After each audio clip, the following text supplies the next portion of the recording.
जय हिंद विद्यार्थी मित्रांनो, मी professor Nitin Balerao, SM officer defence academy Chhatrapati Sambhajinagar मध्ये आपलं सर्वांचं सहर्ष स्वागत करत आहे.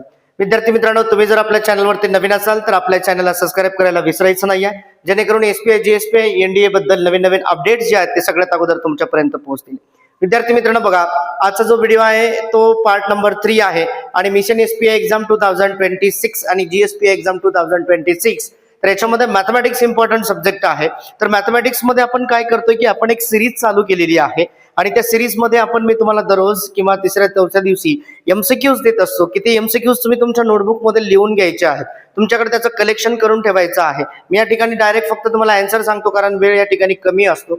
तर तुम्हाला काय करायचं, नोटबुक मध्ये लिहून घ्यायचं आणि ते स्वतः सोडवायचे आहेत. सोडवल्याच्या नंतर तुमचा आन्सर तुम्ही टॅली करायचा आहे. जर तुम्हाला काही क्युरीज येत असेल, काही डाऊट्स असतील किंवा अजून तुम्हाला काही इन्क्वायरी करायची असेल तर खाली स्क्रीनवरती इन्स्टिट्यूटचे नंबर्स आहेत, त्याच्यावरती तुम्ही मला कॉल करू शकता. त्याच्यानंतर विद्यार्थी मित्रांनो, ऑनलाईन क्लासेसला जर तुमचं मॅथ वीक असेल, मॅथमॅटिक्सची भीती वाटत असेल की मॅथ्सचं कसं करायचं आहे पुढे, तर विद्यार्थी मित्रांनो तुम्ही इव्हिनिंगला दररोज SPI आणि GSPI साठी मॅथमॅटिक्ससाठी 1 तास द्यायचाच आहे. तर तुम्ही ऑनलाईन क्लासेस सुद्धा जॉईन करू शकता. तर चला बघूयात, वेळ वाया न घालवता सुरुवात करूया पार्ट 3 ला. आता बघा, मॅथमॅटिक्स मध्ये याच्या अगोदर मी पार्ट 1 मध्ये सुद्धा काही MCQs घेतलेले आहेत, पार्ट 2 मध्ये सुद्धा काही MCQs घेतलेले आहेत आणि आजचा आपण हा पार्ट 3 बघणार आहोत. बघा, पहिला आता 9 नंबरचा आपला क्वेश्चन आहे की इफ x² - 5x + 1 = 0, त्याच्यानंतर value of x + 1/x is, त्याच्यानंतर ऑप्शन मध्ये A दिलाय -5, B मध्ये दिलाय -2, C मध्ये दिलाय 5,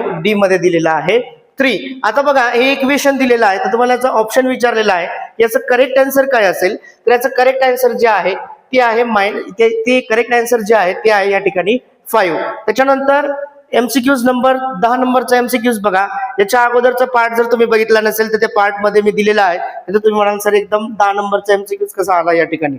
तर बघा, नेक्स्ट MCQs आहे which of the following is a solution of the quadratic equation.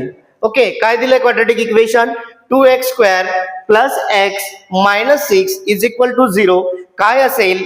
A option दिलाय x = 2, त्याच्यानंतर B ऑप्शन दिलाय x = -12, त्याच्यानंतर C ऑप्शन दिलेला आहे x = 3/2, D ऑप्शन दिलाय x = -3. त्याचं करेक्ट आन्सर आहे विद्यार्थी मित्रांनो बघा, याचं करेक्ट आन्सर आहे C, x = 3/2. ही तुम्ही सोडवायचं आहे, टॅली करायचं आहे विद्यार्थी मित्रांनो. ओके, तुमच्या नोटबुक मध्ये SPI साठी एक छोटीशी तुम्ही नोटबुक करा मॅथमॅटिक्स साठी, त्याच्यामध्ये एक MCQs तुम्ही सॉल्व्ह करा. तुमच्याकडे त्याचं कलेक्शन असू द्या आणि जेव्हा तुमची एक्झाम असेल तर एक्झामला जात असताना हे सगळं रिकॉल करून जायचं आहे. त्याच्यानंतर बघा, नेक्स्ट MCQs आहे which of the following is not a quadratic equation. काय म्हणतोय तो? is not a quadratic equation. A दिलाय x बघा, A ऑप्शन आहे x - 3/x = 4, B दिलाय 3x - 5x = x², त्याच्यानंतर C दिलाय x + 1/x = 3, D दिलेला आहे x² - 3 = 4x² - 4x. त्याचं करेक्ट आन्सर जे असेल या 4 मधनं याचं करेक्ट आन्सर जे आहे ते D आहे, x² - 3 = 4x² - 4x.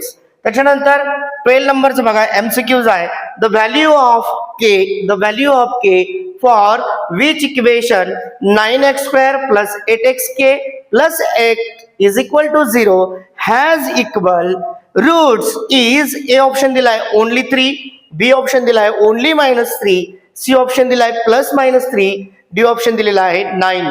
तर याचं करेक्ट आन्सर जे आहे ओनली -3. विद्यार्थी मित्रांनो, याचं तुमच्याकडे कलेक्शन मी वारंवार सांगत आहे, याचं कलेक्शन तुम्हाला तुमच्याकडे करून ठेवायचं आहे नोटबुक मध्ये. आणि मी जर या ठिकाणी डायरेक्ट तुम्हाला आन्सर सांगितले असतील पण तरी पण विद्यार्थी मित्रांनो तुम्ही डीप मध्ये सोडवायचे आहेत. जर तुम्हाला अजून काही अडचण येत असेल तर क्लासेस आहेत, तुम्ही ते जॉईन करू शकता. परत भेटूया नवीन MCQs सोबत.